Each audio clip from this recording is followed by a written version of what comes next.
Mesdames, Mesdemoiselles et Messieurs, assalamu alaikum wa rahmatullahi wa barakatuh. C'est toujours un plaisir pour nous de vous servir dans le cadre de l'information sur Télévision Al Bayan. Voici les principaux titres de ce journal. La Côte d'Ivoire est désormais la 9e économie la plus forte en Afrique. La performance a été dévoilée hier. À l'occasion du Conseil des ministres, vous entendrez dans ce journal les explications du porte-parole du gouvernement qui précisera également l'état de santé de chaque secteur. À Boaké, les personnels des forces armées de Côte d'Ivoire ont été formés en droit de l'homme, droit international humanitaire. C'est une initiative de la coordination africaine des droits de l'homme pour les armées en collaboration avec l'état-major général des armées ivoiriennes. Le ministre-gouverneur du district du Woroba, Moussa Dosso, a entrepris récemment une tournée dans sa circonscription. Il a sillonné les localités pour s'enquérir des projets du gouvernement au profit des populations. Nous sommes toujours heureux de vous retrouver sur Télévision Al Bayan. Bienvenue dans le 19h30 qu'on tombe pour ce 9 mai 2024 qui correspond au 1er Zulqa'da 1445 Hijr. Et bien voilà, c'est bien évidemment aujourd'hui le premier jour de ce mois de Zulqa'da, selon le communiqué conjoint qui a été publié hier soir par le COSIM et le CODIS. Le croissant lunaire a été observé dans la ville de Bondoukou, dans le nord-est de la Côte d'Ivoire. À Boaké, au quartier Belleville-Cocody, plus de 10 ans après sa mise en service, la mosquée Bilal change de statut. Elle est désormais une mosquée autorisée à officier les prières de Djouba. Son inauguration ainsi que l'investiture de son imam principal ont été actées le 3 mai dernier par les responsables du COSIM local. Les précisions de notre correspondant permanent à Boaké, Isaac Sunakone. Elle abritait jusqu'ici les 5 prières canoniques. Dans ce quartier de Belleville-Cocody, la mosquée Bilal est la première qui a existé. Aujourd'hui, elle est la 50e mosquée de la section 1 du COSIM Boaké. Le changement de statut du lieu de culte en mosquée de vendredi sera utile à la communauté selon Imam Youssouf Diakité, représentant du COSIM.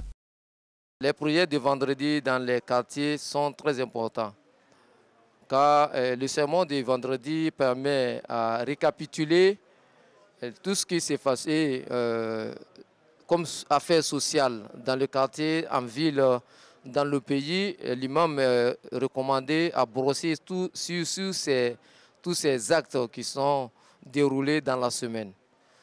Si ce sont les actes honorables, l'imam doit accentuer là-dessus pour encourager, inciter les gens à rester sur la bonne voie. La construction de cette mosquée est la matérialisation de la volonté de Feu Maïga qui avait sacrifié une portion de son terrain en offrande à la communauté musulmane. Son fils Ahmed Abdurrahman Maïga a été intronisé imam principal. Il présidera l'animation du lieu de culte. Alhamdulillah, je remercie Dieu. Moi, je suis très content aujourd'hui qui m'a nommé ici, imam dans cette mosquée. Habilité désormais à officier les prières hebdomadaires du vendredi, le premier du mois a été dirigé par le représentant du COSIM. Sur la chaire, Imam Youssouf Diakité a appelé les enfants à l'obéissance des géniteurs. On en parlait également dans le sommaire. La Côte d'Ivoire occupe désormais la 9e place des 10 meilleures économies africaines. Le pays occupe également la 3e place dans la zone francophone du continent. Performance qui a été dévoilée ce mercredi lors du Conseil des ministres, présidé par le chef de l'État Alassane Ouattara. Comment s'explique cette ascension économique du pays? Qu'en pensent les populations ivoiriennes? Amara Diarasoba nous aide à comprendre. C'est une première dans l'histoire de la Côte d'Ivoire. Le pays occupe la 9e place des meilleures économies africaines.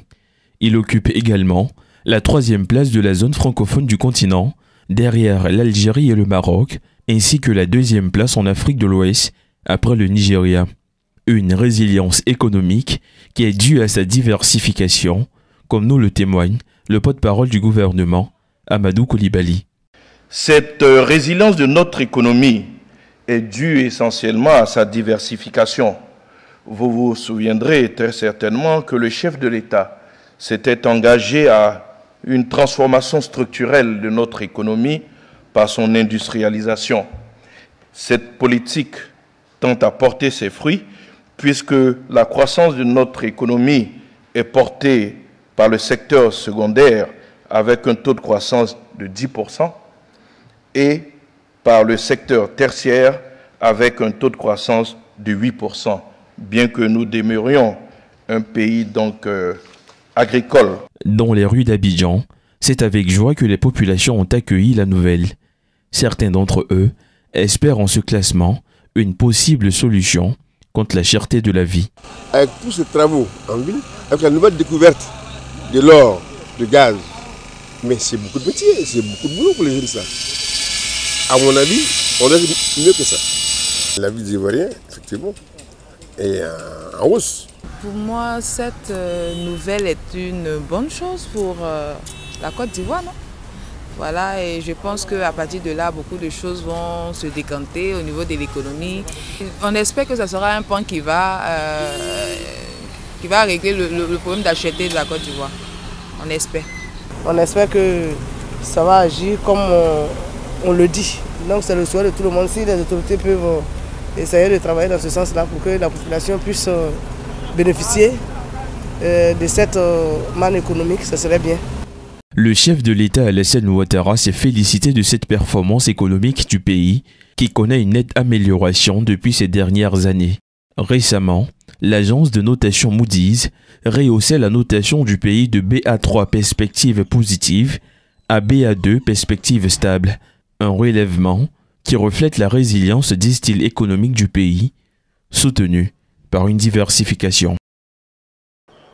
On va parler d'autre chose à présent. Après Abidjan et Daloa, des personnels des forces armées de Côte d'Ivoire en service dans la ville de Bouaké, dans le centre du pays. ont suivi donc un renforcement de capacité en droit de l'homme, un droit international humanitaire et déontologie du métier des armes.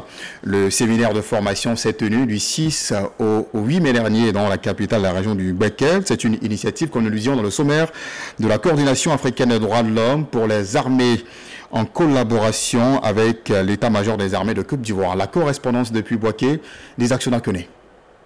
Je ne vois pas un peu comment le droit international humanitaire nous demande de traiter un peu le terrorisme.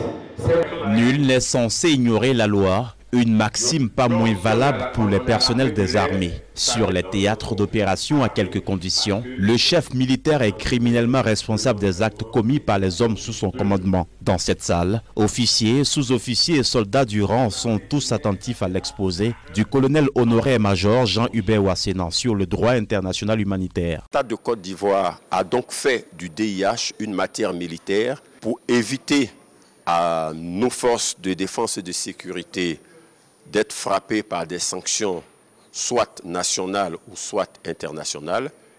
Il est de devoir de l'état-major d'assurer la formation de ce personnel-là en matière de droit international humanitaire. Ce séminaire de renforcement des capacités des unités de l'armée des terres est porté par la coordination africaine des droits de l'homme pour les armées, en collaboration avec le tribunal militaire et l'état-major de l'armée des terres. Objectif, créer et maintenir les réflexes de bonne conduite chez les soldats en opération. Nous avons initié cette campagne de sensibilisation pour ne pas qu'ils commettent des actions qui portent atteinte au bon renom de l'armée de Côte d'Ivoire, vu tout ce que l'État de Côte d'Ivoire est en train de faire pour que nous ayons vraiment une bonne image et que nous puissions toujours être exemplaires au niveau national et même international. À force de répéter et de leur faire des exercices, ça devient un acte réflexe pour eux. En ce moment précis, le commandement sera sûr que les hommes commettront le moins d'exactions possible. Depuis mars 2024, la campagne de sensibilisation visite les 4 régions militaires du pays. Les fantassins, ils sont instruits sur les droits de l'homme, le droit international humanitaire et la déontologie du métier des armes. À Bouaké, 350 personnels sont ciblés. On va parler maintenant d'action sociale. Dans ce journal, l'Organisation mondiale pour le développement et l'aide humanitaire en Côte d'Ivoire apporte son soutien à des personnes en situation défavorisée. Ce lundi, elle a offert plus de 1000 plats aux élèves du groupe scolaire Fadoumbia dans la commune d'Abobo, ici à Abidjan. C'est une action qui a été rendue possible grâce à son partenaire coétien, Horizon Charity Society. Nous avons les détails grâce à Rasman Kaboré et Sophia Tkouyaté. Offrir un plat complet cet après-midi aux élèves de cette école de la commune d'Abobo, un geste qui cadre avec l'action de l'Organisation nationale pour le développement et l'aide humanitaire en Côte d'Ivoire et son partenaire coétien Horizon Charity Society. Ce lundi, elle a offert plus de 1000 plats aux apprenants de l'école Fadombia d'Abobo. Rendre joie à les élèves de cette école islamique. Bon, chaque année, les Koweïtiennes, ils donnent leur bien pour qu'on donne à les enfants pour qu'ils n'aient qu'à être heureux. On a 16 à 13 heures pour qu'au lieu de partir à la maison et puis revenir, donc ils peuvent manger ça ici. En même temps, ils rentrent à 14 heures dans la classe. Un geste salué par les responsables de ladite école car elle permet aux élèves de prendre leur repas sur place afin d'éviter de longs trajets. C'est un grand privilège et un honneur pour nous de recevoir cette organisation humanitaire qui, au-delà de vraiment toutes les situations difficiles financières que nous voyons et que nous constatons, ont bien voulu honorer notre établissement afin de venir donner un tant soit peu ce petit moment d'instant de paix, de gaieté et d'enthousiasme à nos enfants à travers ce don de nourriture que vous venez de constater tout à l'heure. L'Organisation nationale pour le développement et l'aide humanitaire en Côte d'Ivoire et son partenaire koweïtien envisagent de mener de telles actions sur toute l'étendue du territoire ivoirien dans les semaines à venir. On va repartir à l'intérieur du pays. On pose les valises précisément dans la capitale, la région du Kabadougou, au Diéné, qui a désormais un centre culturel. L'édifice a été inauguré récemment. Il est offert aux populations et aux amoureux des spectacles par le maire Anasénéba Touré. Les Odinéka et plusieurs autorités saluent cette initiative selon Cissé Lachik et Nguet Kadi. À Odiéné, Aka Aolé et les autorités locales ont inauguré le centre culturel qui porte le nom de Kamara Vakaramoko Yerefe, connu sous le nom de H. Kamara, un grand homme qui a toujours vénéré la culture. Fils de la région du Kabadougou, Madame le maire de la commune d'Odiéné exprime l'importance de cette initiative. La culture, c'est l'âme de la démocratie. Elle relie les savoirs des hommes, les féconde et les grandit. Elle n'a aucune frontière. C'est au nom de cette culture et conscient de sa place dans notre société ainsi que dans l'édification de l'humain que nous nous réjouissons avec vous de la réhabilitation et de l'équipement du centre culturel H. Kamara. La salle de spectacle de ce centre comprend 500 places. Aka Aolé, président du Conseil économique, social, environnemental et culturel, exprime sa gratitude dans son discours. Je voudrais, Madame le ministre, chères sœurs, petites sœurs, vous exprimer mes remerciements pour 3 raisons essentielles, comme les 3 pierres qui encadrent le feu du foyer que nos mères activent pour les puissants. Cette initiative contribuera au développement de la culture dans la région du Kabadougou, car elle permettra de valoriser les talents. Djemori Doumbia, acteur, artiste, comédien, fils de la région du Kabadougou, lance un message. J'en appelle aux aînés qui ont les moyens. Les hommes de culture, ils ont les idées, mais ils n'ont pas les moyens.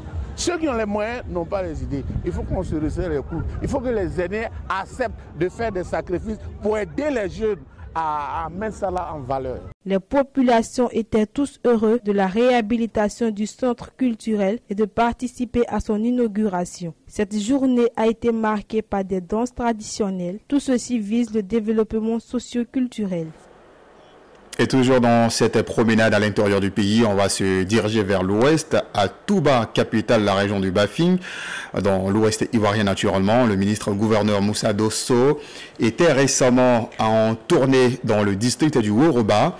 Cette visite avait pour objectif de s'imprégner des travaux réalisés ou en cours de réalisation entrepris par l'État ivoirien au profit du bien-être de la population de la circonscription, suivant le compte-rendu de notre envoyé spécial, Kanate Kassoum.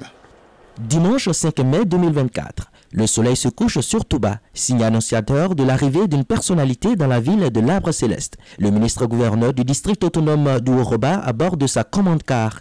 Moussa Dosso rend une visite de courtoisie à la grande famille Fadiga, gardien des us et coutumes de Touba. Autour des Fadiga, toutes les catégories socio-professionnelles se sont retrouvées pour souhaiter la bienvenue à Moussa Dosso. Le ministre-gouverneur est porteur d'une bonne nouvelle. Touba a reçu de l'État, du président de la République Alassane Ouattara et de son gouvernement un certain nombre d'infrastructures. Il était important d'abord de venir ici voir les parents et expliquer les engagements que l'État a pris. Rappelez-vous, le président de la République a fait ici à Touba une visite officielle et au cours de cette visite officielle, un livre blanc a été remis au chef de l'État dans lesquels sont consignées les demandes que les populations ont faites à l'époque. Entre-temps, il y a eu certains projets qui ont vu le jour, terminés même, et d'autres sont en cours de réalisation. Et la mission du ministre-gouverneur que je suis, c'est de venir constater effectivement les investissements qui étaient prévus dans les livres blancs, leur réalisation, et entretenir les populations là-dessus. Après Touba, la tournée s'est poursuivie dans les autres localités du district du Woroba et notamment Séguéla et Mankono. Objectif, mettre en œuvre la politique de décentralisation et de développement local en vue de renforcer l'efficacité de l'action gouvernementale, le suivi et la bonne exécution des programmes et des projets. Et bien voilà, ce sera la dernière nouvelle pour ce journal, mais avant de partir, on va revenir sur les principales informations qui ont meublé cette édition. Et nous le disions, la Côte d'Ivoire est désormais classée la 9e économie la plus forte ici en Afrique. La performance a été donc dévoilée à l'occasion du Conseil des ministres ce mercredi. Et nous avons entendu ensemble le porte-parole du gouvernement dans un reportage proposé par Amara Diarasouba et puis à Boaké également des personnels des forces armées de Côte d'Ivoire ont été formés en droit de l'homme, droit international humanitaire et déontologie du métier des armes. C'est une initiative de la Coordination africaine des droits de l'homme pour les armées en collaboration avec l'état-major des armées.